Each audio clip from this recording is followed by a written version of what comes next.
Hello, myself Dr. R. Sharma, PhD in Yoga Science.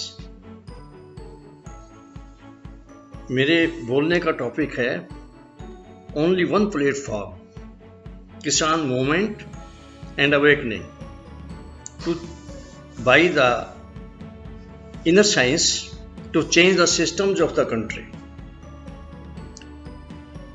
एक ही platform होगा, किसान आंदोलन के नाम से होगा, लोगों को जगाना है, देश के सिस्टम चेंज करना।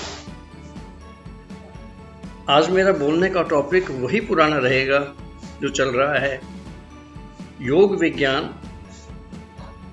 धर्म की जड़ को सींचने वाला विज्ञान है, अध्यात्म की जड़ को सींचने वाला विज्ञान। परंतु आज मैं एक खास चीज के ऊपर स्ट्रेस दूंगा और वो ये है कि हमारे ह्यूमन बॉडी, मानव शरीर में, हमारे शरीर में दो चीजें बहुत इंपॉर्टेंट है। एक तो है नेगेटिव फोर्सेस ऑफ माइंड जो सारे हमसे गलत काम कराती हैं, और जो दूसरा है इनर कैबिनेट। इनर कैबिनेट हमारी जो साइकी है, अंतःकरण है, मन बुद्धि अहंकार चित्त है, ये इनर कैबिनेट है हमारी। यही हमसे सब काम करा रही है, चाहे जागृत अवस्था में, चाहे स्वप्न में, चाहे बेहोशी में। इन दोनों को कंट्रोल करने का आज मैं तरीका या चाबी दूंगा तुम्हारे हाथों में, सिर्फ 7 शब्दों से। उन 7 शब्दों को सामने रखकर चलते रहो तो पहुंच जाओगे इनके कंट्रोल के ऊपर। फ्रेंड्स,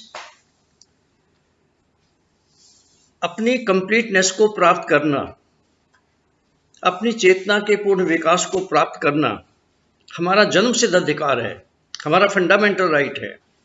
और ये राइट हमें किसी गवर्नमेंट ने नहीं दिया। अगर कोई गवर्नमेंट देना ये राइट तो पार्लियामेंट से वापस भी ले सकती है।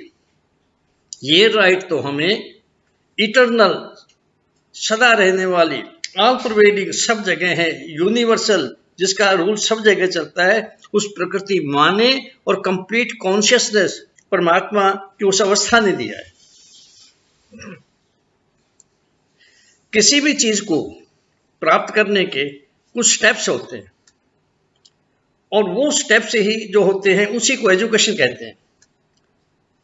पहले एक इच्छा आती है कि मैं जानने की इच्छा, फिर आती है पाने की इच्छा, फिर आती है करने की इच्छा, और फिर एफर्ट्स करना, और करके एफर्ट्स उस चीज को प्राप्त कर लेना।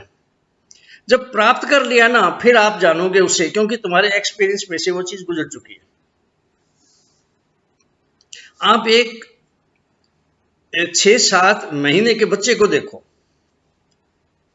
उसको दूर से देखते रहो, वो चीजों को देख रहा है, वो जानना चाहता है, चाहे बोल नहीं रहा पर वो जानना चाहता है।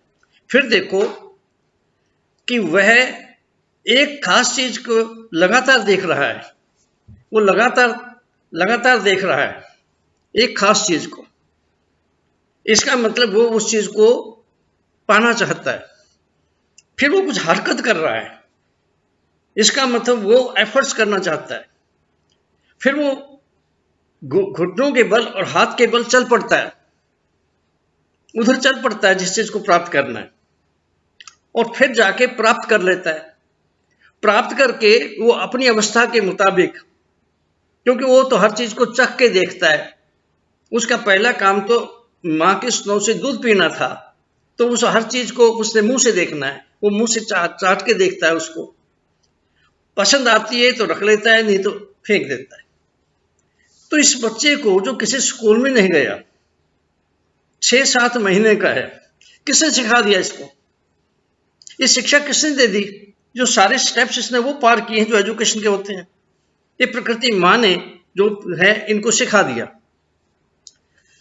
अब देखिए हमारी एजुकेशन इन 6 स्टेप्स में से पहले स्टेप्स को भी पूरी तरह नहीं पकड़ती।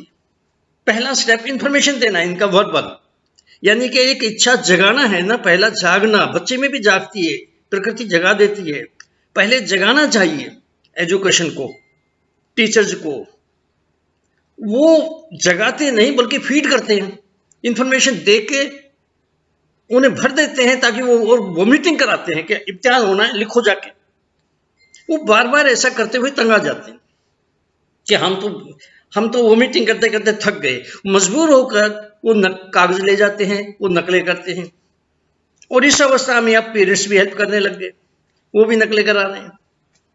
अगर पुलिस फोर्स के किसी आदमी की सिपाही वगैरह की ड्यूटी लगी है तो वो भी पैसे लेके कागज पकड़ा रहा है। अगर पीएन है जो पानी पूनी पिलाने के लिए, सेवा के लिए वहां लगाया गया है, तो वो भी पर्ची पकड़ा रहा है। और जिनकी वहां पर ड्यूटी लगी हुई है कि नकल को रोकना है, वो भी उनको करा रहे हैं पैसे लेके। और सुप्रीडेंट जो है, जिसकी ड्यूटी है सारा इम्तिहान को ठीक चलाना, उसने भी पैसे ले लिए, वो भी अपना सारा इंतजाम नकल कराने का ही कर रहा है। और यहां तक पहुंच गई ये बात कि पेपर ही आउट करा लो ताकि सारा कुछ लिख लुका करके ना पहले भेज दो, या कोई आए उसका ध्यान रखो, बोर्ड पर ही करा दो। तो हमारी एजुकेशन को कहां पहुंचा दिया गया है। पर योगा एजुकेशन, योगा साइंस की एजुकेशन जो है, वो सारे स्टेप्स में गुजरती है जिसमें प्रकृति मां गुजारती है, वो उसमें से गुजरती है। और सबसे बड़ी चीज जो है बेसिक चीज, वो बेसिक चीज जो है ना उसको पकड़ते हैं। योग विज्ञान बेसिक चीज को पहले पकड़ता है, ज्यादा मजबूती से पकड़ता है, क्योंकि वो नींव है। अब जैसे 8 अंग हैं योग विज्ञान के, यम, नियम, आसन, प्राणायाम, प्रत्याहार, धारणा, ध्यान, समाधि। इनमें से 2 यम और नियम तो बेस हैं, नींव है, जड़ है, और उस नींव के ऊपर 6 ऊपर मंजिलें हैं। पहली मंजिल आसन की, प्राणायाम की, प्रत्याहार, धारणा, ध्यान, समाधि की, ये वो मंजिलें हैं, बेस है ये। अब है कि मैं आज आप लोगों को समझाऊंगा कि वैसे तो आपको लोगों ने रटा हुआ इस चीज को, लेकिन मैं भी जुबानी सुना दूं और ना समझाऊं तो समझ नहीं लगेगी। इसलिए मैं आप लोगों को ये कहता हूं कि आप लोग क्या करो, मुझे ये बताओ, नींव है, बेस है यम नियम, वो नींव योग की है तो कहां रखी जाए, बताओ प्लाट कहां है, मुझे ये तो बता दो प्लाट है कहां, जहां पर ये नींव रखी जाए यम नियमों की, योग की जो नींव है, प्लाट कहां है। और प्लाट होता है जरूरत के मुताबिक। अगर किसी ने एक प्लेग्राउंड बनानी है बड़ी, तो उसके मुताबिक उसको जगह दी जाएगी। अगर उसने मार्केट बनानी है तो उसके मुताबिक दी जाएगी। अगर स्कूल बनाना है तो उसके मुताबिक दी जाएगी। अगर एक कमरा बनाना है तो उसके मुताबिक दी जाएगी। ये जो योग विज्ञान है, इसकी जो नींव है वो किस हिसाब से है, इसकी जो नींव है ना, उसके लिए जो प्लाट चाहिए ना, उस प्लाट में यही जरूरी है सेल्फ ऑनेस्टी, सेल्फ ऑनेस्टी, यानी अपने आप से ईमानदार रहोगे तो योग कर सकते हो, तो नींव रखी जा सकती है वहां, नहीं तो नहीं। सेल्फ ऑनेस्टी इसका प्लाट है, तो नींव कहां रखोगे, सेल्फ ऑनेस्ट हो पहले।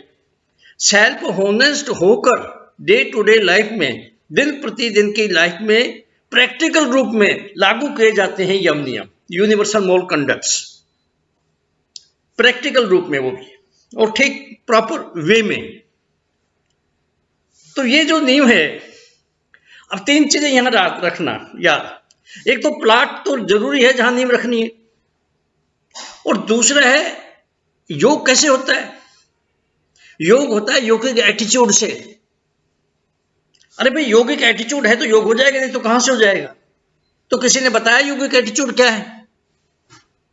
योगिक एटीट्यूड ये है कि जब हम डे टू डे लाइफ में सेल्फ ऑनेस्टली प्रतिदिन की जिंदगी में यम नियमों को लागू करते हैं प्रैक्टिकली, प्रॉपरली, तो लंबे समय के बाद एक ऐसा समय, एक अवैसी अवस्था आती है कि मेंटल स्थिरता आ जाती है उसमें, और उसमें सुख महसूस होता है, उसमें फीलिंग होती है सुख की। और वहां एक एटीट्यूड क्रिएट होता है जो कहता है मैं ऊपर हायर लेवल में जाना चाहता हूं, मुझे ऊपर में ले चलो, मैं यूनिवर्सल लिविंग में जीना चाहता हूं, मैं सर्वत्र के भले पर चलना चाहता हूं। ये एटीट्यूड है योग का। ये आता है तो आगे जाया जाएगा, नहीं तो नहीं जा सकता कोई भी। तो यहां क्या चीज है, एक तो प्लॉट होना चाहिए सेल्फ ऑनेस्टी। पहले सेल्फ ऑनेस्टी हो सबसे पहले, फिर इसका एटीट्यूड हो। तो एटीट्यूड तो यम नियमों को, एटीट्यूड बनता कैसे है ये भी पता होना चाहिए, बनता कैसे है। यम नियमों को डे टू डे लाइफ में प्रॉपरली प्रैक्टिकली लागू करते हुए लंबे समय तक फिर ये एटीट्यूड बनता है। बनता भी यम नियमों से ही है, जो बेस है बनता उसी से है। पर एकदम नहीं हो जाता कि ऐसा आ गया बन गया, हमने रट लिया बन गया, ऐसा नहीं। यानी कि प्लेटफॉर्म सेल्फ ऑनेस्टी के साथ, सेल्फ ऑनेस्टी के प्लेटफॉर्म में नींव रखनी है यम नियमों की, और एटीट्यूड उसमें क्रिएट करना है, उसकी अवस्था क्रिएट करके। अब सवाल यह है कि नींव रखोगे, रखी तो नहीं है ना, प्लाट है तो रखो ना, पहले तो खोदो। नींव को खोदना पड़ेगा कि नहीं? हम क्या करते हैं, हम रट लेते हैं, हम प्रैक्टिकल रूप में आते नहीं, इसीलिए मैं बोल रहा हूं, प्रैक्टिकल साइड में बोल रहा हूं। खोदो ना भाई, नींव रखनी तो खोदो ना प्लाट में। पहले तो प्लाट ही नहीं लोगों का, फिर खोदते नहीं, खोदो। अब खोद दिया ना, कितना खोदना है? योग की नींव 6 मंजिलें ऊपर हैं, तो इसकी नींव में 2 मंजिल जितनी खुदाई करनी पड़ेगी। यानी यम नियम 2 हैं, ये 2 मंजिलें हैं जिनकी नींव बनानी है। तो इतना 2 मंजिलों जितनी आपने खुदाई कर दी, ठीक है। अभी नींव की खुदाई हुई है।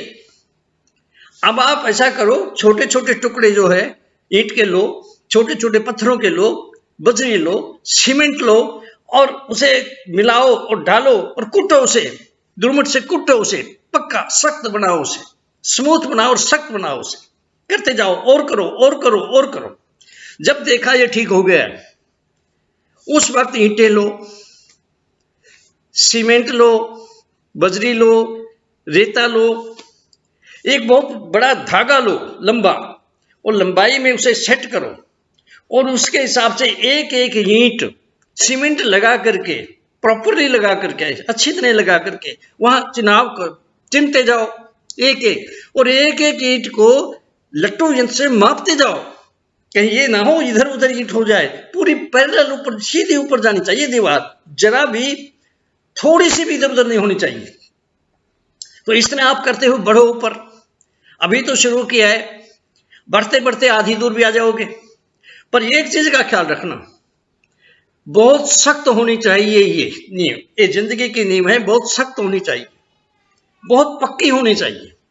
भूचाल भी आ जाए तो ये हिले ना, इसमें ये सख्त हो और एक स्मूथ हो, अच्छी लगे, अच्छी लगे, और सीधी हो, सीधी लाइन में ऊपर जा रही हो। अब इसे और बढ़ाओ। अब आप इसको बढ़ाते बढ़ाते और ला रहे हो, नींव बन रही है, बनी नहीं है। नींव कब बनेगी? बीम बनेगी। अब उठाते उठाते उठाते उठाते इसी तरह सारी चीजों का ध्यान रखते हुए यहां जमीन तक ले आओ। हां, अब जमीन के नीचे नींव है, अब है जमीन के नीचे नींव। यम नियम की नींव जमीन के नीचे है, लेकिन जमीन के ऊपर भी तो ईंटें आ गई हैं ना। ये क्या है? अरे वो नींव कह रही है मैंने बैकग्राउंड बना दी है आसनों की, यानी पहली मंजिल की, तो यहां से शुरू कर दो। वो नींव ही बोल रही है, पहले कैसे बोलेगी जब बनाई नहीं? प्लाट ही नहीं तो कैसे बोलेगी? खोदी नहीं तो कैसे बोलेगी? ऊपर तक नहीं लाए तो कैसे बोलेगी? ऐसे ही जिंदगी में योग कर रहे हैं, तो वो खुद बोलेगी। अब इस पर पहली मंजिल रख दो, मैंने नींव बना दी है। हर नीचे की चीज ऊपर के लिए नींव बनाती है, फिर हम आगे जाते हैं। तो अब क्या हो, किस अवस्था में ये पहुंच गई? ये बहुत स्ट्रांग है, बहुत मजबूत है, स्मूथ है, अच्छी है। और इस अवस्था के अंदर इतना जो मेहनत करनी पड़ी है ना इसको बनाने में, एक एटीट्यूड क्रिएट हो गया है। वो एटीट्यूड यहां तक ले आया है कि ऊपर जो है बैकग्राउंड बना दी है आसनों की, और अब ये कह रहा है मुझे ऊपर की ओर ले चलो, जाने को तैयार है। किधर? अपनी कंप्लीटनेस की ओर, यानी कि यूनिवर्सल लेवल की ओर। मैं यूनिवर्सल लेवल में जीना चाहती हूं। आत्मा तो जीना ही चाहती है यूनिवर्सल लेवल में, मैं सर्वत्र के भले पर चलना चाहती हूँ। ये है यम नियमों की जो नींव है ना, यहां तक पहुंचाना है उन्हें, यहां तक पहुंचाना है। तो आप देखो कि अभी तो ये शुरू हुए, फिर एक एक मंजिल बन जाएगी। लेकिन आज मैं सिर्फ इस नींव की ही बात कर रहा हूं, सिर्फ योग की नींव, यम और नियम, जिन्हें मैं यूनिवर्सल मोरल कंडक्ट्स कहता हूं, आज मैं इनकी बात कर रहा हूं। अब आप देखिए इन दोनों में भी यम नियम में पहले क्या आता है? यम, और दूसरा नियम। तो नियम से शुरू कर दे? नहीं, एक एक चीज, एक एक अक्षर जो है ना, जैसे लिखा वैसे ही होता है, प्रॉपरली सिस्टमेटिक। पहले हमें यम पर चलना पड़ेगा, क्योंकि नियम पर तो चलने के लिए हमारे पास पावर चाहिए। वो पावर कहां से लाएं? तो पावर को पहले बचाओ ना, फिर ही नियम पर जाओगे ना। तो नियम पर पहले जाओगे, इसको नहीं रोका ना, तो आप जा भी नहीं सकते, कुछ भी नहीं कर सकते, फिर योग नहीं हो सकता। तो सबसे पहले क्या करो? 5 नेगेटिव यूनिवर्सल प्रिंसिपल्स हैं जो हमारी एनर्जी को वेस्ट करते हैं। कौन कौन से? तकलीफ देना, हिंसा करना, दूसरी झूठ बोलना, तीसरा चोरी करना, चौथा अपनी पावर एनर्जी को मिसयूज करना और वेस्ट करना, पांचवा जिस चीज पर अधिकार नहीं उस चीज को लेना, रिश्वत लेना, कब्जा करना, जरूरत से ज्यादा चीजों को इकट्ठा करना ताकि महंगाई बढ़े। तो ये 5 चैनल्स में हमारी एनर्जी रोज वेस्ट हो रही है, और कुछ शक्तियां हैं जो वेस्ट करा रही हैं हमसे। अगर इनको रोकेंगे, यहां वेस्ट होने से रोकेंगे, यानी कि हम तकलीफ ना दे, झूठ ना बोले, चोरी ना करें, एनर्जी मिसयूज और वेस्ट ना करें, और हम उस चीज को ना लें किसी से जिस पर हमारा अधिकार नहीं, तो हम इनको रोक सकते हैं। ये डोंट्स हैं, ये मत करो। वो होगा तो एनर्जी वेस्ट होगी। और नेगेटिव शक्तियां ये काम करा रही है, वो कौन सी हैं? Negative forces of mind. Negative forces of mind, ये राक्षसी शक्तियां हैं, ये हमसे तुड़वाती हैं, ये काम करा रही हैं हमसे, ये गलत काम करा रही हैं। जो डोंट्स है ना, जो नहीं करने चाहिए वो करवा रही हैं, ये करा रही हैं। तो ये शक्तियां जो हैं, इनको तो खत्म करना चाहिए। ये तो सारा काम खराब कर रही हैं, ये तो राक्षसी शक्तियां सारी खराब कर रही हैं। ये रहती कहां है? ये रहती हैं हमारे पाताल में। क्या मतलब? भाई ये कॉन्शियस लेवल है, ये ऊपर का है, जागृत अवस्था। सपना देखता हूं, उसके नीचे की अवस्था है। अब बेहोशी जो नीचे में है ना, अनकॉन्शियस लेवल, वो 100% सारी यूनिवर्स से जुड़ा हुआ है। ये उसमें रहती है, जहां हमारी पहुंच नहीं है इस वक्त, ये उसमें रहती है। तो सर वहां तो ना तो हम जा सकते हैं, तो मारेंगे कैसे? अरे भाई अगर तुम पहुंच भी गए ना वहां, मैं बता रहा हूं उस रास्ते से पहुंच भी सकते हो, और आप पहुंच जाओ तो देख भी लेना, ये वहां मरेंगे नहीं, पड़े होंगे बस। वहां पर ये हम इनको मार नहीं सकते, क्योंकि इनको वरदान मिला हुआ है। किससे मिला वरदान? वरदान प्रकृति मां से मिला है, जो सदा है, जो चला रही सारी सृष्टि को, जो कंप्लीट कॉन्शियसनेस, उनसे वरदान मिला है। इन्हें मार नहीं सकते, पहुंच जाए तो भी नहीं मार सकते। इन शक्तियों को हम मार नहीं सकते। जब तक हम जिंदा है ना, ये जिंदा रहेंगी हमारे अंदर ही। तो फिर क्या होगा? कैसे बचें? हाँ, बचने का रास्ता है। ये मरेंगे तो नहीं, पर इनसे बचने का रास्ता है। ये शक्तियां है कौन सी, और कौन सा रास्ता बचने का है? पहली शक्तियां कौन सी हैं? अरे भाई 4 तो बच्चे हैं और एक उनकी मां है। ये जो है ना, नेगेटिव फोर्सेस ऑफ माइंड है, जो हमारे अनकॉन्शियस में इरिटेशन क्रिएट करते हैं, हमारे अंदर अनईजीनेस क्रिएट करते हैं। ये है, ये हमसे तुड़ाती हैं, हर बुरे काम को ये कराती हैं, हर अच्छे काम से ये हटाती हैं। तो इनकी मां है अविद्या। अविद्या पता है क्या है? नहीं सर, अविद्या का तो नहीं पता, पर विद्या का पता है कि विद्यालय हमारा स्कूल है, जिसमें विद्या हो उसे विद्यालय कहते हैं। बस इसके उल्टा विद्या है। विद्या रोशनी है, तो अविद्या जो है वो अंधकार है, ये अंधकार है। रोशनी जो विद्या बनाई तो थी अंधकार को हटाने के लिए, लेकिन हमारी जो विद्या है ये तो अंधकार को बढ़ा रही है। अभी मैंने बताया है ना, ये तो नकल करना सिखा रही है, झूठ बोलना सिखा रही है, 420 सिखा रही है, बहाने पर जाना, चीज को टालना, ये सिखा रही है। और ऐसे पाठ पढ़ाती है कि इतना दूध है, कितना पानी मिलाएं कि हमारे 40% फायदा हो जाए। तो दिमागों में ये चीजें भर रही है, यानी कि गलत चीजें भर रही है जिस चीज पर नहीं चलना चाहिए। ये उदाहरण दे देकर ऐसे कर रहे हैं और यहां पहुंचा दिया। तो ये जो है ना विद्या, इसको तो ठीक करना पड़ेगा, इस विद्या को तो ठीक करना पड़ेगा। और इस विद्या को ठीक करने के लिए इसने भी बता दिया है, चीफ जस्टिस ऑफ इंडिया ने भी, कि भाई जो जितना पढ़ जाता है उतना ही शैतान हो जाता है, बदल लो इसे ठीक कर लो। लेकिन अभी तक कर नहीं रहा कोई।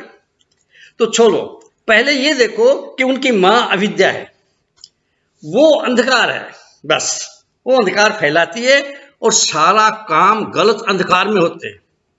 इसीलिए ब्लैक मनी कहते हैं कि ये अंधकार में, अंधेरे में होते हैं सारे काम अंधेरे में होते हैं, ये अंधकार है। पहले बच्चे को जन्म देती है ना, उसका नाम है अहंकार, जो मोदी के अंदर भरा पड़ा है। अहंकार, इगोइज्म, अहंकार, मैं, बस ये आ जाती है ना तो अखंड चीज टूट जाती है, कंप्लीट कॉन्शियसनेस के टुकड़े टुकड़े हो जाते हैं। यहां से डिवाइडेड रूल की पॉलिसी अंग्रेजों ने पकड़ ली। सबसे पहले यही एक सब चीजों की बुराई यही है।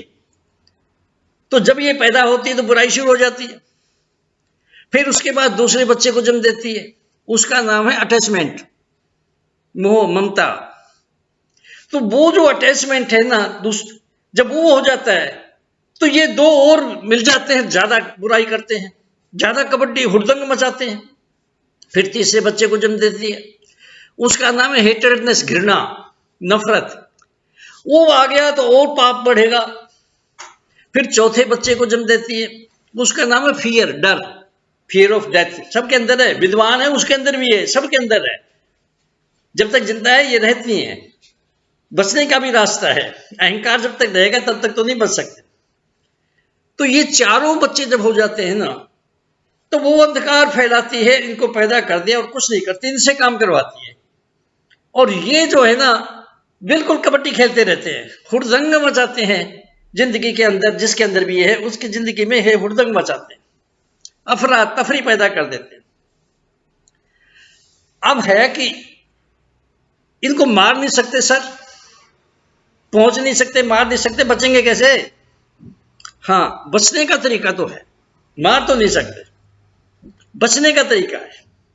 बचने का तरीका यह है कि इनकी खुराक बंद कर दो। खुराक नहीं मिलेगी तो कमजोर हो जाएंगे, होते होते कमजोर, बेहोश हो जाएंगे, पड़े रहेंगे बेहोश होकर पड़े रहेंगे। हमारे खिलाफ कुछ भी नहीं कर सकते। फिर कैसे? देखो, जब इनकी खुराक बंद करेंगे तो सबसे पहले सबसे छोटा बच्चा कमजोर होएगा, फिर बेहोश हो जाएगा। हम ऐसे बंद करते जाएंगे इनकी खुराक, तो फिर इसके बाद दूसरा बच्चा कमजोर होगा, और वो जो उससे बड़ा था। अब जो उससे बड़ा बच्चा है फिर वो कमजोर होकर चला जाएगा, तीसरा भी। और जो पहला बच्चा था अहंकार, फिर वो भी कमजोर होकर बेहोश होकर वहां पड़ा रहेगा। और जब चारों बेहोश हो जाएंगे तो इनसे काम लेती है अविद्या। आप कुछ नहीं कर सकती, आप तो अंधकार है। तो फिर चारों बच्चों को अपनी गोद में लेकर खुद भी बेहोश होकर पड़ी रहती है। तो यही रास्ता है कि इनकी खुराक बंद करनी पड़ेगी। सर, फिर इनकी खुराक है क्या? अरे खुराक भी यार तुम्हारे हाथ में है, तुम ही देते हो और बंद भी कर सकते हो। आज ये चाबी तुम्हारे हाथ में पकड़ानी है, इन पर कंट्रोल करने की। ये जो मैंने 5 नेगेटिव चैनल्स बताए ना, किसी को तकलीफ देना, झूठ बोलना, चोरी करना, है ना, बताए ना। अरे यहां हमारी जो एनर्जी वेस्ट होती है, गलत काम ये होते हैं हमसे, उनके जो इंप्रेशन पड़ते हैं ना, हमारे इंप्रेशन, संस्कार, वो कॉन्शियस में पहले पड़ते हैं, फिर सबकॉन्शियस में चले जाते हैं, अर्ध चेतन में, और फिर अनकॉन्शियस में, अचेतन अवस्था में चले जाते हैं। अचेतन अवस्था में जाकर स्टोर हो जाते हैं। इनकी खुराक वो बनते हैं, वो एक हमारे गलत कामों के संस्कार इनकी खुराक बनते, इनको बंद कर दो, यानी 5 डोंट्स पर चलो, इनकी खुराक बंद हो जाएगी। जो हम दे रहे हैं और ऊपर से दे रहे हैं, हमारे हाथ में ऊपर से, हम यहां हैं। तो वही है, किसी को तकलीफ ना दो, झूठ ना बोलो, चोरी ना करो, मिसयूज भी ना करो एनर्जी, और वेस्ट भी ना करो। जिस चीज पर अधिकार नहीं वो चीज मत लो, रिश्वत मत लो, कब्जा मत करो, जरूरत से ज्यादा चीजों को इकट्ठा ना करो कि महंगाई बढ़ जाएगी, भूखे मरेंगे लोग। इन 5 को करो, डोंट्स को, ताकि वो चैनल से एनर्जी वेस्ट ना हो और हमसे गलत काम ना हो और इंप्रेशन गलत ना बने। तो हम फ्यूचर के लिए इसका रास्ता यही बंद कर सकते हैं। तो फ्यूचर के लिए तो रास्ता बंद हो गया, लेकिन सवाल है कि पहले ही बहुत स्टोर में पड़े हुए हैं, इनकी खुराक तो अनकॉन्शियस में भरी पड़ी है। मैं ही नहीं, मेरे बाप दादा, ये वो, अमीबा से लेकर जहां तक मैं पहुंचा हूं, सारे संस्कार तो अंदर पड़े हैं। तो उनकी भी तो सफाई करनी पड़ेगी, नहीं तो ये तो हमारी जिंदगी खत्म हो जाएगी, हम तो कुछ भी नहीं कर सकते। एक रास्ता ही बंद किया ना फ्यूचर का, लेकिन ये तो भरा पड़ा है। तो उसके लिए क्या है कि भाई तुमने जो ये रास्ते 5 बंद कर दिए ना बुरे काम करने के, तो जहां एनर्जी वेस्ट होती तो बच गई कि नहीं, सेव हो गई कि नहीं? तो बस उस सेव हुई एनर्जी को अपनी खारिज करने में लगाओ, खालस, प्योर, साफ, अपने आप को खारिज करने में लगाओ। खारिज करने में क्या, खारिज का मतलब क्या? अरे भाई अपने जो है ना भावना को साफ करो, सेंटिमेंट्स को, अपने विचारों को साफ करो, शुद्ध करो, खालिज करो, और अपने कर्मों को साफ करो। इसमें सारे नियम आ जाएंगे, सारे नियम ना भी याद हो तो कोई फर्क नहीं पड़ता। जैसे मैं आपको गिना भी देता हूं, शुद्ध करना जो है वो मेन है, और वहां से एनर्जी आएगी तो शुद्ध करोगे, नहीं तो कहां से कर लोगे? तो पहले तो वो यम नियम वहां वो काम ना करो ताकि एनर्जी बचे, और फिर ये शुद्ध करो। अब जब वहां से एनर्जी यहां लाओगे तो वो चैनलाइज पॉजिटिव एनर्जी अपने आप ही पॉजिटिव आ जाती है। फिर तो क्या है, सोच के बाद संतोष है दूसरा, इसके भी 5 ही है, उसके भी 5 थे नेगेटिव, ये 5 पॉजिटिव है। समता यानी डिजायरलेसनेस की स्टेट, तो इसको रट के क्या कर लोगे? संतोष, जिसका मतलब है भाई रट के क्या कर, तुम अपनी सफाई करो, अपने आप ही आ जाएगी। ये तो अवस्था है, आ जाएगी, रटने से क्या होगा? ये तो एक पहचान है, आगे तुम्हें खुद पता लग जाएगा। तीसरा है तप, तपस्या। तो तपस्या करने की क्या, क्या करोगे तपस्या में? अरे ये जो 5 रास्ते बताए हैं बंद कर दो ना, यही तपस्या है, यही पॉजिटिव स्ट्रगल है, इसे स्ट्रगल कहते हैं। ये जो लोग तपस्या करने का ढोंग कर रहे हैं वो तपस्या नहीं है, वो तपस्या नहीं है। असली चीज तो आग में सोने को डालते हैं कि नहीं, वो तपस्या है जो उसको शुद्ध कर रहे हैं। और चौथा जो है अपना अध्ययन करना, ये नियमों में आता है अपना। अरे अपना ऊपर से नहीं करना, अपना सबकॉन्शियस में जाना, वहां करना, अनकॉन्शियस में जाना, वहां करना, वहां की सफाई भी करना। अरे हो जाएगा, पहले सफाई शुरू करो ना, ये तो आ जाएगा चीज। सबसे पहले एनर्जी बचाओ फिर यहां लगाओ, तो ये तो सिम्टम है, आ जाएगा, इसको रटने की क्या जरूरत है। आखिरी कहते हैं ईश्वर प्रणिधान। ईश्वर प्रणिधान का मतलब है परमात्मा को समर्पण। परमात्मा को समर्पण का मतलब है अपनी कंप्लीट कॉन्शियसनेस को समर्पण, अपनी कंप्लीटनेस को। वो तो एक अवस्था है, अपनी ही का अवस्था है वो, अपनी कंप्लीट कॉन्शियसनेस को समर्पण। तो कैसे कर लोगे समर्पण? याद करके कर लोगे, रट्टा लगा के कर नहीं। जो जो तुम ईगो को, अहंकार को घटाओगे ना, वो अहंकार खत्म होता जाएगा, तुम परमात्मा के नजदीक जाना शुरू कर दोगे। अहंकार खत्म हो गया तो पहुंच जाओगे। तो ये करने, ये रटने की कोई जरूरत नहीं। 5 तो जरूर याद रखो, नहीं कर रहे, अरे इनको 5 को भी याद करने की जरूरत नहीं, एक ही रखो। हमने शुद्ध करना है, खालिश करना है, प्योर करना है अपने आप को। और 3 चीजें पकड़ लो, अपने जो सेंटिमेंट्स हैं, अपनी भावनाओं को साफ करो, अपने विचारों को साफ करो, और अपने कर्म को साफ करो, बाकी सभी चीजें आ जाएंगी। 6 चीज याद रखो, मैंने 7 बतानी थी, 6 मैंने बता दी। तो इसके लिए सर कैसे होगी इसकी सफाई, कैसे होगी सफाई, हमें तो समझने लग रही। अरे भाई कौन करेगा सफाई, आप ये पूछना चाहते? तुम्हें ही करनी पड़ेगी, अपनी सफाई खुद को करनी पड़ेगी। मैं अपनी करूंगा, तुम अपनी करो, सबको अपनी करनी पड़ेगी। तुम्हें तुम्हारी सफाई खुद करनी पड़ेगी, पर इसके लिए तुम्हें जागना पड़ेगा। देखो तुम्हें जागना पड़ेगा। सर मैं तो जागा हुआ हूं, मैं तो सबको जानता हूं अपने बारे से। क्या जानते हो भाई? जी सर, मेरा नाम सोहन सिंह है, मेरे पिता का नाम ये है, मैं 50 साल का हूँ, मैंने बीए की है। सर मैं नकल करके की है, मैं साफ बताता हूँ, मेरे होशियार नहीं था, मैं नकल करके मैंने की है, मैंने बीए की। और सर मेरी एक बहुत बड़ी दुकान है थोक की, कपड़े की।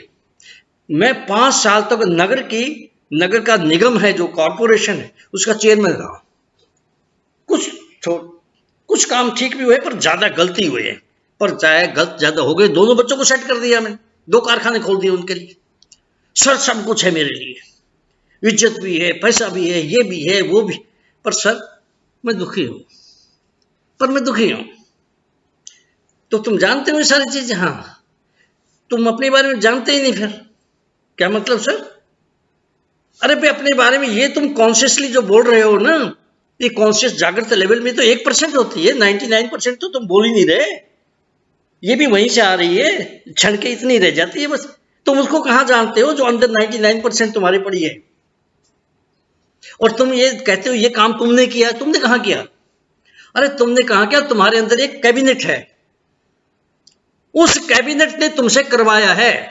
जैसे गवर्नमेंट की कैबिनेट होती है ना, जैसे गवर्नमेंट ऑफ इंडिया है, उसकी कैबिनेट में एक तो प्राइम मिनिस्टर होगा और 4-5 बहुत इंपॉर्टेंट आदमी जो मिनिस्टर होंगे वो होंगे, और वो जो कुछ फैसला करते हैं ना, उस फैसले को चपरासी के से लेकर पीएन से लेकर प्राइम मिनिस्टर तक वो भी करते हैं।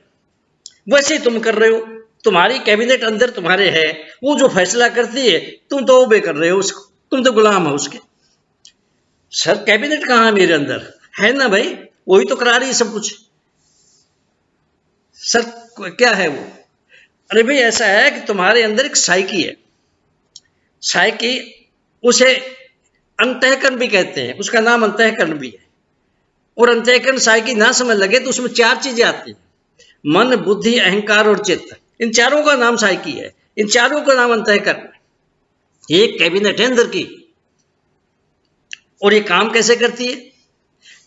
जो मन के रडार के ऊपर इच्छाएं आती हैं, जो भी इच्छाएं आती हैं मन के रडार के ऊपर, तो जो इंटेलेक्ट है ना, बुद्धि, वो सुप्रीम कोर्ट है, वो इनमें से चुनेगी, चुन के देखेगी कि कोई कॉन्स्टिट्यूशन के खिलाफ तो नहीं जा रही, नहीं जा रही तो प्रेसिडेंट के पास भेज देगी, और प्रेसिडेंट तो अपनी मोहर ही लगाएगा और कुछ भी नहीं करता, और वो प्राइम मिनिस्टर को भेज देता है।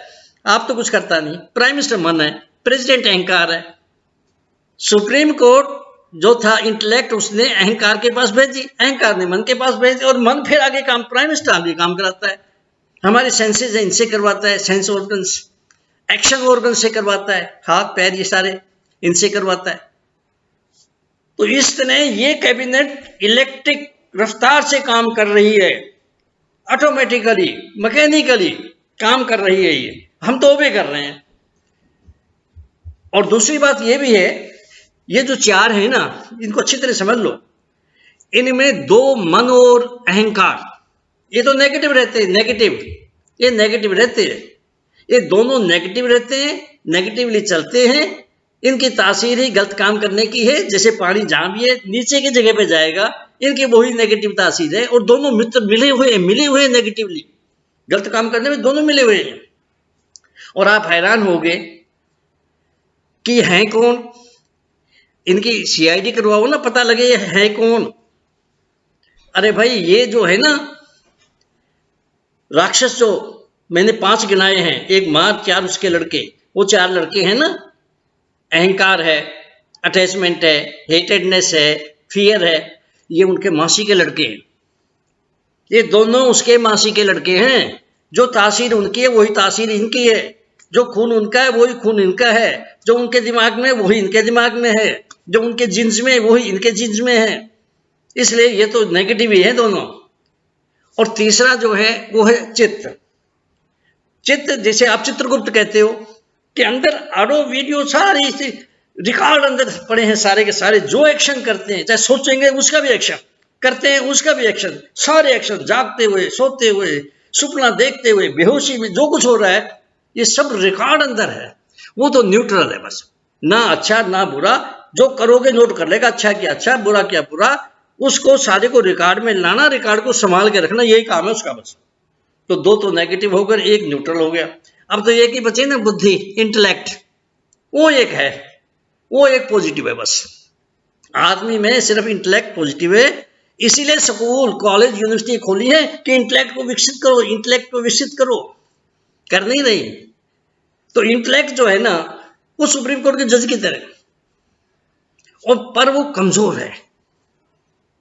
होता क्या है कि वो इतने बड़े शैतान है, जो प्रेसिडेंट अहंकार, प्राइम मिनिस्टर मन, कि या तो खरीद लेते हैं लालच से, जैसे आपने बताया कि चीफ जस्टिस ऑफ इंडिया को वहां एमपी बना दिया, ऐसे तो बनाया नहीं।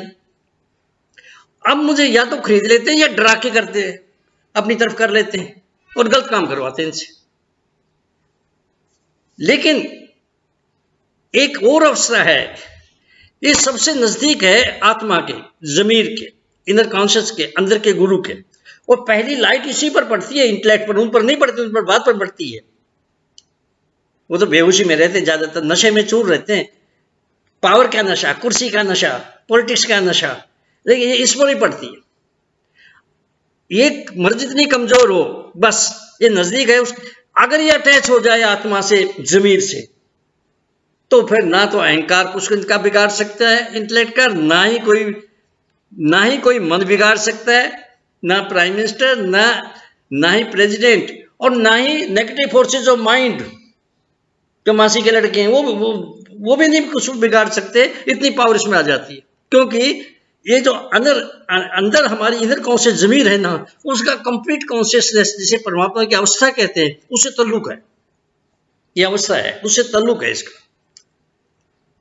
तो एक तो ये है कि हमें इंटेलेक्ट जो है उसको दूर रखना चाहिए अहंकार से, मन से। अगर ये मिल गई अहंकार मन से, तो समझ लो सुप्रीम कोर्ट मिल गया प्रेसिडेंट से और प्राइम मिनिस्टर से, यानी गवर्नमेंट से मिल गया, तो न्याय नहीं होगा, सब काम गलत होंगे जो अब हो रहे हैं। तो एक तो इस चीज को ख्याल रखो। दूसरा ये है कि ये जो इनर कैबिनेट है ना, ये अवस्था के मुताबिक काम करती है, तो इसकी अवस्था को बदलना है, इस पर कंट्रोल भी करना है। बताऊंगा अभी तरीका। चाबी तुम्हारे हाथ में आएगी। प्रकृति परमात्मा ने चाबी हर आदमी के हाथ में दी हुई है, चल नहीं रहा, बस अंधा होकर बैठा हुआ है, खो गई चाबी। जैसे योग विज्ञान खत्म हो गया, खो दिया था, खो दिया। देखिए रावण क्या कहता था, जानामि धर्मम नैच में प्रवृत्ति। कहता था रावण, मैं जानता हूं धर्म क्या है, मैं तो वेद सब कुछ पढ़ा हुआ, मैं सब कुछ पढ़ा हुआ था उसने। जानामि, मैं जानता हूं धर्म क्या है, नैच में प्रवृत्ति, पर मैं चल नहीं सकता उस पर, मेरे से चला नहीं जाता। क्यों नहीं जाता भाई? चला क्यों नहीं जाता? जानता है भाई। इंटेलेक्ट से जैसे इंफॉर्मेशन तुमने ले ली ना पढ़ाई के अंदर, तो इंफॉर्मेशन तो है, अंदर की अवस्था ठीक नहीं, इसलिए काम नहीं होते बढ़िया। जैसे बात तो मोदी बढ़िया बढ़िया कर रहा है, लेकिन अंदर से है, असल में तो काम वो कर रहा है। दुर्योधन क्या कहता था, जानामि अधर्मम नैच में निवर्ति।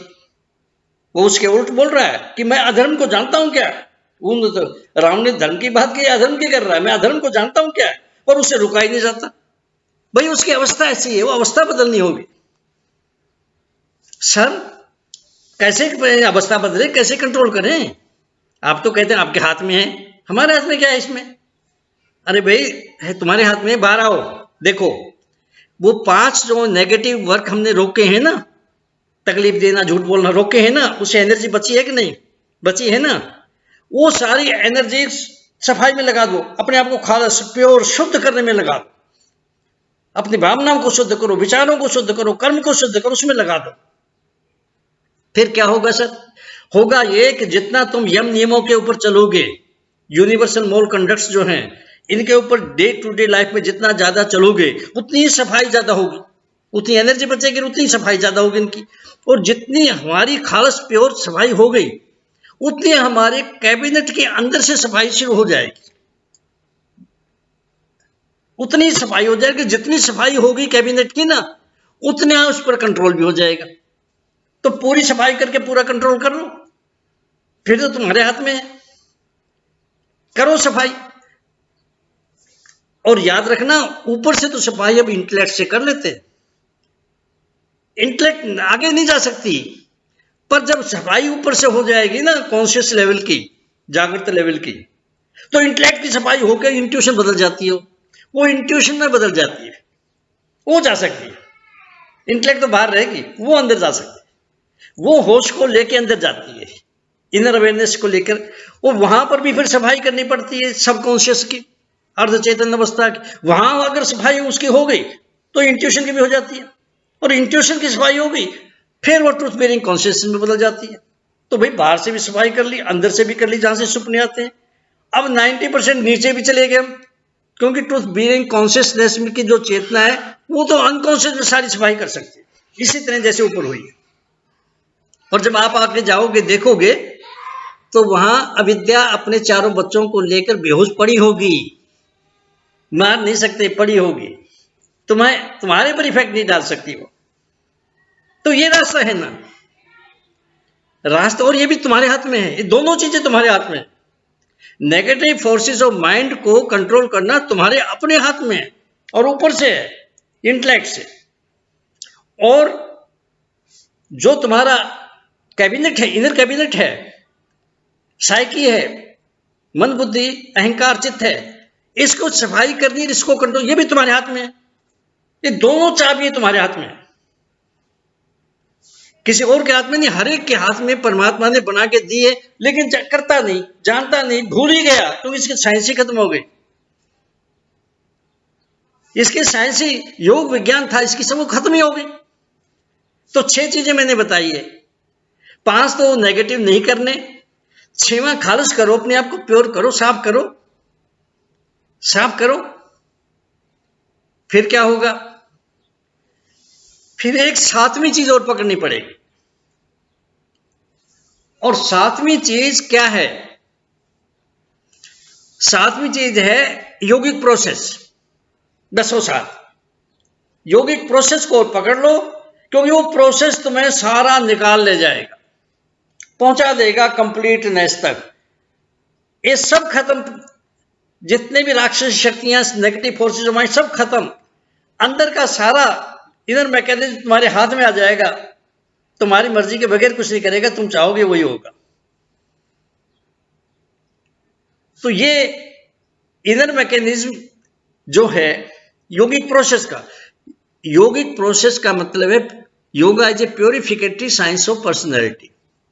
ये साइंस है, ये प्योरिफिकेटरी प्रोसेस है। इसमें किसको प्योरीफाई करना, पर्सनैलिटी को। क्या मतलब पर्सनैलिटी का, बॉडी को भी, माइंड को भी, कॉन्शियस, सबकॉन्शियस, अनकॉन्शियस, सबको। तो ये इसको योगिक प्रोसेस कहा है मैंने। ये नहीं जो तुम नीति धोती ये इधर उधर की चीजें कर रहे हो, ये तो योग है ही नहीं, क्योंकि जब तक यम नियम पर नहीं चलोगे यहां ये कर ही नहीं सकते। तो अब जब इस पर तुम करोगे तो होगा क्या, देखिए योगिक प्रोसेस तो एक शब्द है, इसमें 3 चीजें आएंगी। सुन लो, योगिक प्रोसेस याद रखो 7वां, और कुछ नहीं याद करने की जरूरत। 5 चीजें नेगेटिव याद है, किसी को तकलीफ नहीं देनी, झूठ नहीं बोलनी, चोरी नहीं करनी, अपनी एनर्जी वेस्ट भी नहीं करनी, मिसयूज भी नहीं करनी, जिस चीज पर अपना अधिकार नहीं, 5वां वो नहीं लेना किसी से, रिश्वत नहीं लेनी, कब्जा नहीं करना, जरूरत से ज्यादा चीजों को इकट्ठा नहीं करना है लालच में कि महंगाई बढ़ा के बेचेंगे। 5 को ये पकड़ लो, 5 शब्द हैं ये 5 शब्द हैं। तकलीफ है, तकलीफ ना देना, झूठ है, झूठ ना बोलना, चोरी, चोरी ना करना, मतलब 5 शब्द तो ये हैं। और एक है खालिश करना, 6। अब ये सारा जो कराएगी ना वो योगिक प्रोसेस है, वो प्योरिफिकेटरी प्रोसेस है, खालिश बनाने का ही प्रोसेस है, बिल्कुल खालसा बनाने का, खालिश बनाने का ये प्रोसेस है। और इस प्रोसेस से बिल्कुल मन बुद्धि अहंकार चित्त सब कुछ साफ हो जाता है, शरीर सब कुछ, ये सारे माइन्यूट यूनिवर्स साफ हो जाता है, सारा का सारा झलकता है, फिर सारी चीजें अच्छी तरह झलकती हैं, बाहर के जो यूनिवर्स की चीजें। तो ये जो है ना योगिक प्रोसेस में 3 चीजें आएंगी। 3 चीजें क्या है भाई, योगिक वे जो स्टैटिक है, जो कर रहे हैं, रामदेव कर रहे हैं, मोदी कर रहा है, रविशंकर या दूसरे कोई भी कर रहे हैं, चाहे यूनिवर्सिटी में कर रहे हैं, चाहे कॉलेजों में कर रहे हैं, वो गलत तरीका है, वो तो फिजिकल कर रहे हैं, इसे मिलता ही नहीं, अपोजिट है इसके। तो एक तो योगिक वे, दूसरा योगिक मेथड, अरे यौगिक मेथड भी फिजिकल नहीं है, ये फिजिकल एक्सरसाइज की तरह नहीं होता, साइकोसोमेटिक है और इसका एक खास तरीका है। ये दुनिया में एक योग विज्ञान ही ये चीज दी है, कहीं वो मिली, कहीं नहीं मिलेगी आपको कहीं भी ये चीज। तो इंटेलेक्चुअल एक्सरसाइज भी इसमें नहीं आती और ना ही इसमें फिजिकल एक्सरसाइज आती हैं। तो यौगिक वे, यौगिक मेथड, यौगिक टेक्निक वो इंटीरोसेप्टिक, और इंटीरोसेप्टिव टेक्निक जो है ना वो अंदर जाने प्रवेश करने की, वो तो मिल ही नहीं सकती। पहले ये आएंगे मैच्योर अवस्था में, तब वो तो कैसे होती है, तो उनको तो पता ही नहीं लोगों को। अब ये तीन है, यौगिक वे, यौगिक मेथड, यौगिक टेक्निक। अब सुन लो, सुन लो, यौगिक वे तुम्हें मिल ही नहीं सकता, तुम कैसे नहीं कर सकते, लागू करना तो दूर है, जब तक ये जो यूनिवर्सल मोल कंडक्ट से मैंने जो बनाए हैं, ये 10 हैं जो मैं 6 बताए हैं, 6 में सब कुछ आ गया। जब तक इनको डे टू डे लाइफ में प्रैक्टिकली प्रॉपर वे से इंप्लीमेंट लागू नहीं करोगे, पकड़े ही नहीं जाता यौगिक वे। एक स्टेबिलिटी होती है ब्रेन की, माइंड की, वो आती है तब योग शुरू होता है, पहले नहीं। और मेथड जो है, यौगिक मेथड भी जब तक यम नियम, यूनिवर्सल मोड कंडक्ट को डे टू डे लाइफ में प्रॉपरली प्रैक्टिकली लागू नहीं करोगे, ये भी नहीं पकड़ा जाता, तो लागू करना दूर की बात है, पकड़ा ही नहीं जाता। और यही यौगिक टेक्निक में है, जब तक यम नियम, universal mode conducts day to day life में लागू नहीं करोगे, तब तक नहीं पकड़े जाएगी यौगिक टेक्निक। तो मेन तो चीज ये यम नियम रह गए, उस पर चलो, पहले उस पर ही चलना पड़ेगा, तभी योग लागू होगा। हालांकि वो योग लागू होगा पर सब कुछ कर सकता है अपने प्रोसेस से, पर शुरू तो वहां से ही होगा। अरे भाई एक वृक्ष है ना, वृक्ष वो सारा जिंदा हरा भरा नजर आ रहा है, कहां से है? उसका कांड तो जड़ है, जड़, रग रग को, पत्ते पत्ते को, और पत्ते पत्ते के भी रग रग को अगर कोई खुराक पहुंचा रहा है, पानी पहुंचा रहा है, तो जड़ पहुंचा रही है। ऐसे ही है यम नियम, जो जिंदगी है सारे योग विज्ञान की, सारा योग विज्ञान इनको लागू करने के लिए है। क्योंकि अगर ये टूटेंगे तो दुख आएगा, और हम चाहते दुख ना आए तो मत तोड़ो। ये तो इसीलिए है कि ना टूटे। अब ये टूटते इस अवस्था में, तो उस अवस्था में पहुंच जाओ जहां नहीं टूटते, तो वहां पहुंचा देता है। ये उस हायर अवस्था में पहुंचा देता है जहां ये टूटते नहीं, अपने आप ही लागू होते। तेरा भाना मीठा लागे। अब जो गुरुनानक जी कह रहे हैं वो सारा कुछ ठीक इसलिए निकल रहा है, जो ठीक है वही निकलेगा। तो ये अवस्थाएं हैं, ये अवस्था है। अब देखिए, आज मैंने जो बताया है यम नियमों के बारे में, यूनिवर्सल मोल कंडक्ट्स के बारे में, इन जो बताता हूं उसको मैं लागू करता हूं 2 चीजों पर जो आजकल चल रही है जगाने के लिए। क्या मोदी और मोदी की गवर्नमेंट इन पर कितना चल रही है अभी बताता हूं, और वर्सेस उसके मुकाबले धरती पुत्र की मूवमेंट, किसानों की मूवमेंट, अब ये कितना लागू हो रहा है मैं बताता हूं। सबसे पहले मोदी और उसकी गवर्नमेंट को ले लो, और सबसे पहले पहला नेगेटिव ले लो, तकलीफ। तकलीफ ना दो, लेकिन ये तकलीफ ही दे रहा है। ये तकलीफ ना दो तो नहीं चल रहा, ये तो तकलीफ दे रहा है, तोड़ रहा है, डोंट्स को तोड़ रहा है, और सारी जनता को दे रहा है तकलीफ। कैसे? अरे भाई महंगाई बढ़ रही है, बेरोजगारी बढ़ रही है, गरीबी बढ़ रही है, और डीजल पेट्रोल का दाम बढ़ाया जा रहा है, बढ़ाया जा रहा है आप खाने के लिए। तकलीफ नहीं तो और क्या ये? दूसरा, झूठ बोल। अरे ना बोलो झूठ, लेकिन तो झूठ बोल, ये झूठ ही बोलता है और कोई काम नहीं करता, झूठ ही बोलता है। ये जो कह रहा है वो झूठ ही है बस।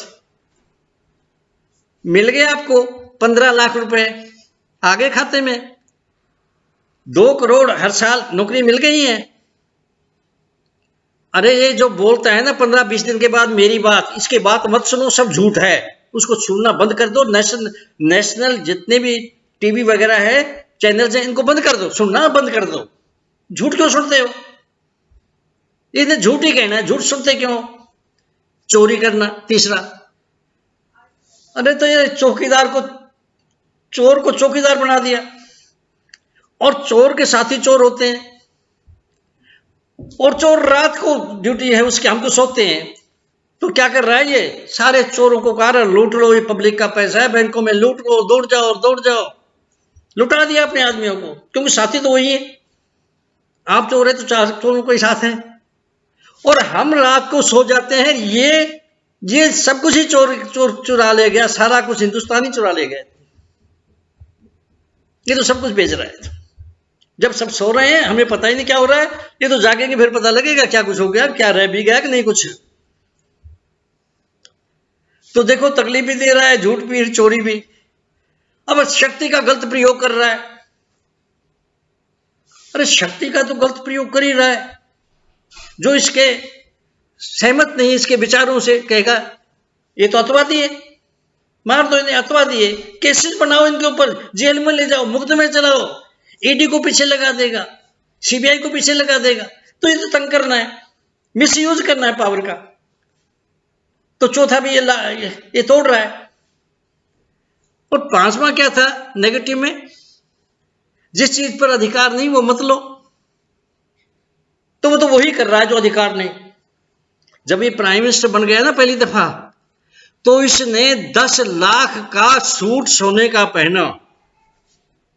क्या हमारे प्रेसिडेंट को ये हक है कि मर रही है जनता, उसको रोटी नहीं मिल रही है, 10 लाख का पहना? अरे ये जो है, एक गरीब से गरीब भी बाजार में कोई चीज खरीदता है तो उसका टैक्स देता है, डीजल और सबको जरूरत पड़ती है इनकी, पेट्रोल की। और वो सारा पैसा जो है पब्लिक का, उससे खरीद रहा है अपने लिए हवाई जहाज, लग्जरियस हवाई जहाज, बहुत कीमती, जैसे ट्रंप का है, सैर करने के लिए।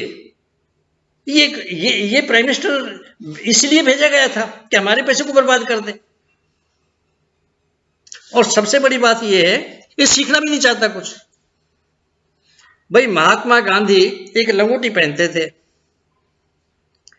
और वो चले गए लंदन के अंदर कॉन्फ्रेंस में। अंग्रेजों ने बुलाया कॉन्फ्रेंस की। तो जब बुलाया तो नामानगार ने पूछा, महाराज ये जितने भी हैं सारे कोट पैंट टाई बांध करके आ रहे हैं, आप एक लंगोटी पहनी हुई है, वो घुटने तक है बस, और ऊपर थोड़ा सा ऊपर ढक लेते हो, अब पहन कर क्यों नहीं आते आप? वो कहता है, बेटा मेरा हिंदुस्तान गरीब है, हर आदमी को इतना हिस्सा आता है पहनने के लिए, मैं भी तो नागरिक हूं ना वहां का, मैं उन्हें रिप्रेजेंट कर रहा हूं, मैं इससे ज्यादा नहीं पहन सकता, मैं रिप्रेजेंट कर रहा हूं उनको। अरे मोदी इससे ही सीख ले कुछ, इनसे ही सीख ले कुछ। और दूसरी तरफ देखो, नियम है, ये तो यम हो गए ना नियम। अरे कोई भी सारे नियम तोड़ रहा है, सारे के सारे नियम तोड़ रहा है। देखो इसने एक सफाई अभियान, सफाई स्वच्छता अभियान चलाया, हम तो बड़े खुश हुए, भाई हिंदुस्तान सुधर जाएगा, बहुत बढ़िया हो गया। अरे हमें क्या पता था, हमें तो ऊपर से दिखा रहा है सफाई कर रहा हूं, नीचे सफाया कर गया सारा हिंदुस्तान का, ये सफाया ही कर गया। ऊपर से सफाई में दिखा रहा है मैं कर रहा हूं, अंदर से सफाया कर गया, सारा सफाया कर गया। ये अहंकारी चोर है, भूखा है, सब कुछ खा गया, सब कुछ एक खा गया है। अहंकारी पर एक है अहंकारी।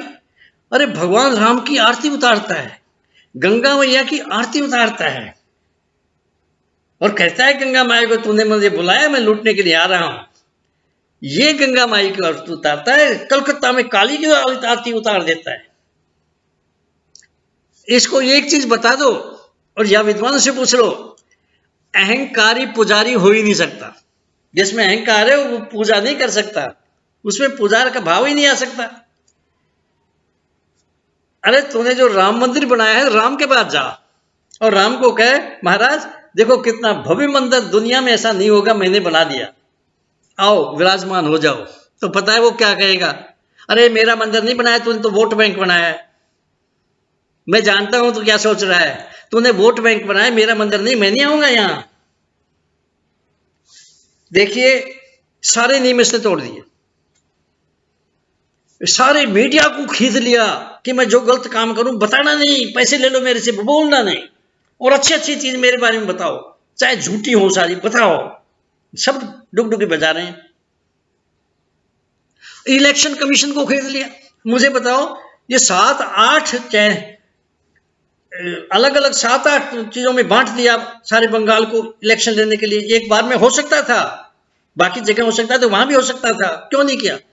क्योंकि इनको थोड़ा थोड़ा टाइम देना था कि वहां हेरा फेरी कर सके, इंतजाम हो सके अलग अलग। एक बार में तो कुछ नहीं कर सकेंगे। तो वो डुगडुगी पैदा उन्हें खरीदा हुआ है, उनको भी खरीदा हुआ है। और सुप्रीम कोर्ट, वो तो तुम्हें पता ही है, जो चीफ जस्टिस वहां एमपी बन गया, भाई हिम्मत थी उसकी, एमपी बनना चाहता बनना, कौन रोकता है, तेरा राइट है। पर पब्लिक से जीत गया ना, पब्लिक से तो तू जीत नहीं सकता। और तूने शर्त ये लाई कि पक्का मुझे वहां बना दो, पक्का तुम्हारा काम कर देता हूं। तो तूने पक्का काम कर दिया, पक्का तुझे वहां बना दिया। और फिर तेरी लियाकत और तेरा करेक्टर क्या है? तेरे पर तो केस चल रहे थे, लड़कियों ने केस चलाए थे तेरे पर। आप ही उन केसों का जज बन गया और अपने हक में कह दिया कि ये तो बहुत अच्छा आदमी है, मैं तो बहुत अच्छा आदमी हूं। आप ही कर दिया। और जब बन गया एमपी, तो देखो, चाहे हाई कोर्ट हो चाहे सुप्रीम कोर्ट, जो बयान होते हैं उसके हिसाब से ही होता है ना फैसला। तो इसका बयान नोट करो ना, क्या कहा था। अरे इसने कहा है कोरोना आ गया है, इसलिए 10 साल इलेक्शन ना हो या हिंदुस्तान में, मोदी ही प्राइम मिनिस्टर रहे, मोदी की ही गवर्नमेंट रहे। बता, एक वकील भी ऐसा नहीं कहेगा जो चीफ रक्षा करने वाला संविधान की, जो वहां बैठ के आया, वो ये कह रहा है, तो पता ही लग जाएगा खरीदा हुआ आदमी है। इस पर तो वहां मुकदमा चलाना चाहिए। जो केस अपने आप ही इसने ठीक कर दिए, अपने इस पर भी चल रहे थे, वो भी ठीक कर दिए अपने आप ही। इस पर मुकदमा चलाना चाहिए। और इसका बयान तो जो दिया है इसने मोदी के हक में कि 10 साल इसका ही होना चाहिए, उसे मुकदमा चलाना चाहिए इनके ऊपर वहां पर। और दूसरी तरफ तुम देखो, किसानों को लेते हैं, किसानों को ले लो। अब ये जो किसान है, अरे इनको तो सुबह शाम दिमाग में एक ही चीज डाली जाती है, मन नीवा रखो, मत ऊंची रखो। यानी इंटेलेक्ट को ऊपर रखो, मन को और अहंकार को नीचे रखो। वो तो उस पर चलते हैं बेचारे। जब भी पाठ होता है यही बार बार कहा जाता है, ये इनके दिमागों के अंदर भरा हुआ है। ये तो तेरा भाना मीठा लागे पर चलते हैं, इनमें अहंकार नहीं है। ये तो भोले भाले बेचारे, इनमें नहीं है अहंकार। और ये तो अंधता है, ये तो दसों नोहों की कमाई करते हैं और फिर लंगर लगाकर वंड करके खाते, बांट करके खाते हैं। पता, ये तो चल रहे हैं भाई, यम नियम पर तो चल ही रहे हैं। दिन रात जब सर्दी होती है, ठंडक होती है, तो पानी के अंदर ये अपने खेत में होते हैं। और जब गर्मी होती है तो धूप 12-1 बजे वो अपने खेत के पानी में होते हैं। ऊपर से गर्मी लगती है, पानी भी गर्म है, और वहां पानी नहीं है, वहां सांप भी है, वहां बिल भी बने हुए सांप भी हैं। तो ये तो अपनी जिंदगी लगा करके ना दूसरों का पेट भरते हैं, दूसरों को जिंदगी देते हैं। ये हर एक के अंदर जो खून है ना, खून ये अन्न से बना है, और अन्न यही तो पैदा करते हैं। धरती के बेटे हैं ये, धरती के पुत्र हैं ये सर्वत के भले पर चलते हैं। देखिए, लास्ट में मैं एक ही चीज कहूंगा और मोदी को कहूंगा, मिस्टर प्राइम मिनिस्टर मोदी, पहले कभी एक ऑपरेशन चला था ब्लू स्टार, सरकार ने चलाया था ब्लू स्टार, जिसके जरिए पंजाब के हरमिंदर साहब में सिखों को वहीं मार दिया अंदर ही अंदर, और बाहर से घरों से निकाल करके भी मारा। अब ऐसा सुनने में आया है, आम हिंदुस्तान में ये बात चल रही है, दुनिया में फैल गई है कि तेरी सरकार और तुम ऐसा ही एक ऑपरेशन क्लीन आउट बनाया है, और इन धरती के पुत्रों को, किसानों को इनके बॉर्डर से निकाल करके मारेगा, इनको घरों से निकाल कर मारने का बनाया हुआ है। अगर ये ठीक है, देखिए जो फैल रही है बात में है, अगर ये ठीक है तो विनाश काले विपरीत बुद्धि, तो समझ लो तेरा विनाश आ गया है, तेरी बुद्धि खराब हो चुकी है। अगर ये ठीक है, जो हम सुन रहे हैं वो ठीक है, तो विनाश आ गया है समझ लो। और अगर ऐसा कर दिया, क्योंकि ये जो है ना धरती पुत्र भेजे हैं, ये कोई पॉलिटिकल पार्टी नहीं लेके आई, और ना ही ये कोई लीडर लेके आए हैं, ये तो प्रकृति मां ने सदा रहने वाली प्रकृति माँ ने, परमात्मा ने भेजे हैं और तुम्हें समझाने के लिए भेजे हैं, और तू समझ नहीं रहा। विनाश काले विपरीत बुद्धि, क्योंकि तेरा विनाश होना है तो विपरीत बुद्धि हो जाती है, तू समझ नहीं रहा। और अगर तूने ऐसा कर दिया, इन पर जुल्म किया, जो सुना है, आ रहा है दुनिया में, जो इस वक्त ये चीज आ चुकी है, अगर ऐसा किया तो जमीर भड़क जाएगी, आत्मा भड़क जाएगी, प्रकृति भड़क जाएगी, परमात्मा भड़क जाएगा, और अग्नि पुत्र पैदा होंगे जो सब कुछ खा जाएंगे, किसी चीज को नहीं छोड़ेंगे। अग्नि को सर्वभक्षी कहते हैं, सब कुछ खाने वाली। वो लोहे को खा जाती है, पीतल को खा जाती है, तांबे को खा जाती है, कांसी को खा जाती है, चांदी को खा जाती है। वो तो पत्थरों को खा जाती है, पहाड़ों को खा जाती है, वो जंगलों को खा जाती है, उनके वृक्षों को खा जाती है, वो पानी को खा जाती है, समुद्र को खा जाती है। उससे तो एक ही चीज बचती है, और वो भी अग्नि का रूप है, इसलिए बच जाती है, वो बचती है सोना। क्योंकि सोना अपने आप में खालस है, प्योर है, शुद्ध है, वो पिघल तो जाता है पर फिर ठंडा होकर सोना बन जाता है, उतना ही रहता है। तो बस अगर तूने ये किया ना, तो खालस प्योर आदमी बचेंगे, फिर दूसरे नहीं बच सकते। ना कोई धृतराष्ट्र नजर आएगा तुम्हें, ना गांधारी नजर आएगी। वो तुम्हारा अहंकार और तुम्हारे जो साथी अंधभक्त कहीं नजर नहीं आएंगे। फिर अगर तूने ऐसा कर दिया, अगर तूने ऐसा कर दिया, तो फिर वो ऐसा विनाश होगा जिसको कोई रोक नहीं सकेगा। क्योंकि ये पावर जो है ना तेरी, तू अपनी समझ बैठा है। देश की जो मिलिट्री है, पुलिस, वो तेरी नहीं है, वो देश की है। वो तेरे हाथ से बाहर निकल जाएगी। गलत और ठीक का फैसला फिर अंदर से होता है, जब बुद्धि भी काम ना करे।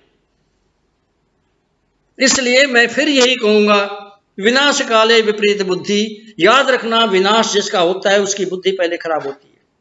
तो सोच लो, सोच लो, अच्छी तरह सोच लो, और विनाश काले विपरीत बुद्धि इस पर मत चल पड़ना। फ्रेंड्स, हमारी जो सारी धरती है, वसुधा एव कुटुंबकम, सारी धरती ही, सारा विश्व, सारी धरती ही हमारा घर है। सर्वे भवन्तु सुखिनः, सभी सुखी हों, सर्वत के का भला हो, ये हमारा नारा है। फ्रेंड्स, सब्सक्राइब करो, लाइक करो, शेयर करो, कमेंट्स करो, और सारे जाग जाओ और इकट्ठे हो जाओ। थैंक्स।